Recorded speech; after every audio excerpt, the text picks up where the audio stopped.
Hello student, कैसे हैं आप सभी। तो कल के लिए मैंने आपको पढ़ाया था टॉपिक अकाउंटेंसी। हमारा 11th का जो है कोर्स स्टार्ट कर दिया है हमने अकाउंट का। तो अभी हम थ्योरी के टॉपिक्स ले रहे हैं, देन आफ्टर प्रैक्टिकल स्टार्ट हो जाएगा, जो कि मैं आपको न्यूमेरिकल सॉल्व कराऊंगी बोर्ड पर प्रैक्टिकल। अभी हम थ्योरी देख रहे हैं। तो मैंने आपको अभी एक्सप्लेन कर दिया था अकाउंटिंग। ना explain the meaning of book keeping. तो बुक कीपिंग क्या होता है? बुक कीपिंग एक बुक होती है बेटा।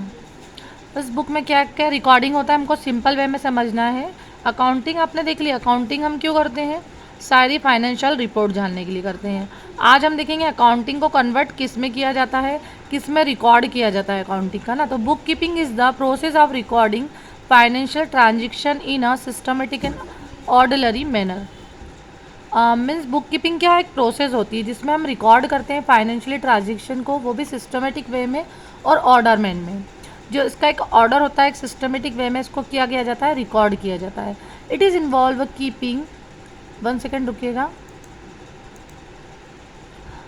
It is involve keeping accurate record of all money that is a business received and spends. जो भी बिजनेस में मनी रिसीव्ड होता है, जो भी स्पेंड करते हैं, जो भी खर्च किया जाता है बिजनेस में, उन सभी का रिकॉर्ड किस में करते हैं? हम बुक कीपिंग में करते हैं। नाउ बुक कीपिंग, आप डेफिनेशन देख लेते हैं ऊपर जो हमने मीनिंग देखा उसी के बेस पर। Book keeping is the art of recording business transaction in a systematic manner. तो सिंपल वे में अगर हम डेफिनेशन देखें तो क्या है डेफिनेशन? बुक कीपिंग एक आर्ट है रिकॉर्डिंग करने का, जो कि ट्रांजेक्शन को सिस्टमेटिक मैनर्स में क्या करता है? रिकॉर्ड करता है। सेकंड हम देखते हैं features of book keeping. Systematic recording transaction, first तो यही फीचर्स दिख रहा है ना। आपको पता है जब भी हम मीनिंग और डेफिनेशन देखते हैं ना, उसी से हमें फीचर्स या कैरेक्टरिस्टिक्स अंडरस्टूड हो जाना चाहिए कि इसकी जो है इसमें क्या क्या किया जा रहा है। जैसे रिकॉर्डिंग किया जा रहा है financial record transaction, systematic manner है, ये सारी चीज़ें ही क्या बन जाती हैं? फीचर्स बन जाते हैं। सेकंड है क्रोनोलॉजिकल ऑर्डर। अब यहाँ पर क्रोनोलॉजिकल ऑर्डर्स मतलब होता है entries made date by date. आपको ऐसा नहीं करना है पहले जो ट्रांजेक्शन हुआ उसी की एंट्री होगी, देन आफ्टर जो ट्रांजेक्शन किया जा रहा है उसकी एंट्री की जाती है। नेक्स्ट हम देखते हैं बेस्ड ऑन डॉक्यूमेंट्री एविडेंस। इसकी जो बिल्स होते हैं ना बेटा, वो एविडेंस का काम करते हैं। काय का काम करते हैं? एविडेंस का। एविडेंस की ज़रूरत क्यों होती है हमको? इन फ्यूचर बिजनेस में अगर कोई सा डिस्प्यूट हो जाता है, क्वारल हो जाता है, या कोई सी भी ऐसी कंडीशन आ जाती है जब हमको क्या करना है? एविडेंस के लिए यूज़ करना है। तो एविडेंस के यूज़ करने के लिए हमें क्या करना पड़ता है? सारे बिल वगैरह बताने पड़ते हैं कि क्या बिल रहे हैं, हमने कैसे किस बेस पे हमने सेलिंग किया है, हमारे पास रिसिप्ट कितनी है, ये हमारा बिजनेस का टर्नओवर कितना है, या हम बिजनेस में आगे किसी भी ट्रांजेक्शन का पेमेंट करने वाला है, हमें किससे कितना पेमेंट रिसीव करना है। क्रेडिटर्स और डेटर्स के बारे में ऑल ओवर इन्फॉर्मेशन हमको मिल जाती है और वो एविडेंस का भी काम करती है। अगर हमें किसी से पेमेंट लेना है, किसी को पेमेंट देना है, अगर वो बोल देता है कि अमाउंट में डिफरेंस या नहीं, ऐसा ट्रांजेक्शन हुआ ही नहीं है, देन आफ्टर यहाँ पर एविडेंस के लिए हमारे पास ये बिल्स रहते हैं। और ये कंपलसरी होता है क्योंकि जो बुक कीपिंग है आपको पता है सिस्टमेटिकली रिकॉर्ड कर रहा है हर चीज़ को, तो उसके अंदर एक प्रूफ मांगता है कि आपने सेलिंग किया तो उसका प्रूफ क्या, देन आपको इनवॉइस बिल वहाँ पर प्रेजेंट करने होते हैं। तो इनवॉइस बिल यहाँ पर दोनों जगह काम आता है, एक तो रिकॉर्डिंग में भी और एविडेंस के तौर पर भी। Recording are made in books of original entry, example journal and ledger. तो रिकॉर्डिंग क्या है? हम जो डाटा को रिकॉर्ड करते हैं सेलिंग और परचेज का, वो बुक्स में ओरिजिनल एंट्री होती है। 2 बुक्स होती है, एक तो होता है आपका जनरल और सेकंड क्या होता है बेटा? आपका लेज़र होता है। एक होता है जनरल और दूसरा लेज़र। अभी आपने एक्चुअली आपका प्रैक्टिकल स्टार्ट नहीं हुआ है। जनरल जो होता है, एक तो जनरल बुक होगी आपकी और एक होगी लेज़र। तो सेपरेट अकाउंट एंटिटी मैंने पिछले वीडियो में आपको नहीं बताया है, लेकिन अब आगे नेक्स्ट हम जैसे ही चलेंगे तब आपको दिख जाएगा कि जनरल क्या होता है। उसके पहले वाले वीडियो में खैर मैं डिस्क्राइब कर चुकी हूँ कि जनरल बुक क्या होती है। अगर आप इसको सिंपल वे में समझे तो ये समझ सकते हैं कि ये जो जनरल होता है ये आपकी बिल्कुल इसे जैसे आपकी रफ नोटबुक होती है सेम एज वर्क करता है। और लेज़र क्या वर्क करता है? लेज़र वर्क करता है जैसे कि फेयर कॉपी होती है। तो लेज़र में हम क्या लिखते हैं? ट्रांजेक्शन को प्रॉपर पूरा समराइज करके लिखते हैं। जनरल ऑल ट्रांजेक्शन को दिखाता है, लेज़र सेपरेट हर एक अकाउंट का इंडिविजुअली रिकॉर्ड दिखाता है। नेक्स्ट हम देखते हैं ऑब्जेक्टिव ऑफ बुक कीपिंग। सबसे फर्स्ट क्या दिया? To keep a permanent and complete transaction. ये जितने भी आपके ट्रांजेक्शन्स होते हैं उनका परमानेंट और कम्प्लीटली रिकॉर्ड करता है।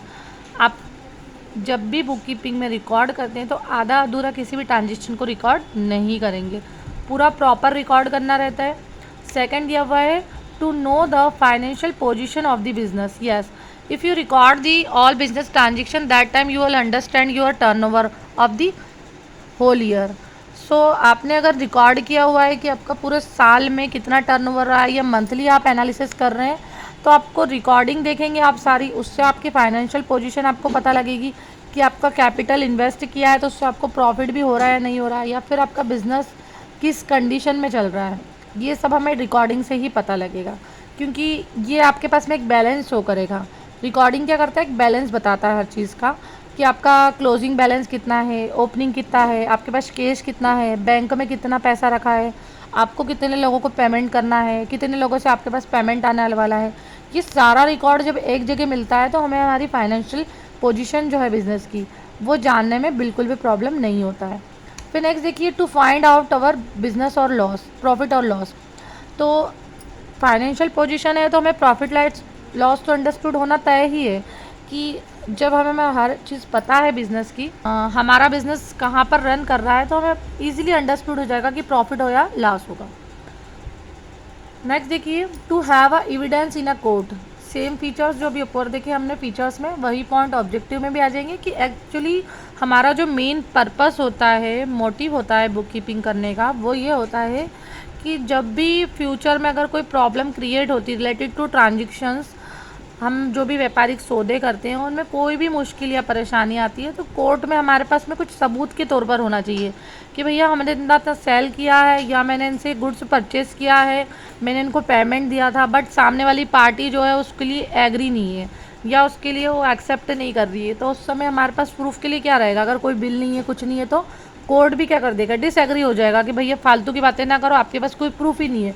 तो उस समय प्रूफ देने के लिए क्या है, एविडेंस का काम करते हैं ये। To help in preparing account in the financial statement. हाँ, अब ये जो अकाउंट्स बनाएंगे हम, जनरल और लेज़र, इन्हीं के बेस पर हम क्या बना लेंगे, फाइनेंशियल स्टेटमेंट। फाइनेंशियल स्टेटमेंट क्या होता है आगे के चैप्टर में हम समझेंगे, बट इन शॉर्ट आप समझ लीजिए, मैं बहुत ज़्यादा डिटेल में आपको बताऊंगी। अभी आप सिंपली समझ लीजिए, financial statement who is the present of financial situation of the business. जो भी बिजनेस की फाइनेंशियल सिचुएशन बताता है पूरे होल ईयर की, उसको हम बोलते हैं फाइनेंशियल स्टेटमेंट। ये फाइनेंशियल स्टेटमेंट देखकर ही आपकी कोई बिज़नेस को लोन देता है, आपकी कंडीशन बताता है, और आपकी मार्केट में रैंकिंग चलती है। अभी देखिए, अभी तो आप हर बिज़नेस को देखते हैं, डिजिटल मार्केटिंग होने लगा है, तो यहाँ पर आपको पता है कि स्टार मिलता है ना, कि कितनी रेटिंग जा रही है। तो ऐसे ही बिज़नेस में भी रेटिंग के लिए क्या होता है, फाइनेंशियल पोजीशन, हमारा फाइनेंशियल स्टेटमेंट हम रेडी करते हैं। अब आगे देखते हैं next, importance of book keeping. अब भैया बुक कीपिंग करना ही क्यों है ना, हमने तो देख लिया, चलो फाइनेंशियल पोजीशन किसी को नहीं जानना है, बस वैसे ही करना चाहता है बिज़नेस। कुछ लोग हैं ना बिल्कुल, जो मतलब जैसे बिज़नेस स्टार्ट किया पर पूरा प्रॉपर उसका प्लान नहीं बनाया, अभी तो हो रहा है, फिर उसको देखो अगर नहीं बनाते तो क्या लॉस होता है। एक तो बजट और प्लानिंग नहीं कर पाएगा वो, एक साल कमा लेगा, अगले साल क्या होगा, नहीं कमा पाएगा, क्योंकि आपको पता है वो बजट ही नहीं बना पाएगा। अगर उसने रिकॉर्डिंग नहीं करा है तो उसको पता रहेगा, एनालिसिस कर लेगा वो व्यक्ति, कि अगर मैं इस समय पर इतनी सेल या इतना प्रोडक्शन मेकिंग करता हूँ तो कस्टमर कब परचेज़ करते हैं, कब नहीं करते हैं, सीज़न कब रहता है, या कस्टमर के पास अमाउंट कब रहता है देने का, नॉर्मली कब परचेज़ करना चाहते हैं। तो हम मंथली भी एनालिसिस कर सकते हैं। तो रिकॉर्डिंग होगा तभी ना कर पाएंगे, सारी चीज़ें याद नहीं रहती है। सेकेंड है useful for tax calculation and compliance. अब आपको जब टैक्सेशन का कैलकुलेशन करना है कि भैया मेरा पूरे साल भर में कितना टर्नओवर हुआ है, तो रिकॉर्डिंग होगा तभी आप क्या कर पाएंगे, टैक्स का कैलकुलेशन भी कर पाएंगे। Ensure financial control. अगर आपको लग रहा है कि आपके एक्सपेंसेस ज़्यादा हो रहे हैं, कहीं आपको लगता है कि आपने खर्चे कुछ ज़्यादा ही कर दिए, देन क्या करेंगे आप, आपका कंट्रोल कर लेंगे, acts and bases of accounting. ठीक है, ये हमारा टॉपिक पूरा रेडी हो गया है। In a next video I will explain about the difference between book keeping and accountancy. मैं आपको नेक्स्ट वीडियो में इसका डिफरेंस बता दूंगी। एक्चुअली अभी टाइम का बहुत शॉर्टेज है, इसलिए मैंने आपको अभी मीनिंग और इम्पोर्टेंट बता दिए हैं।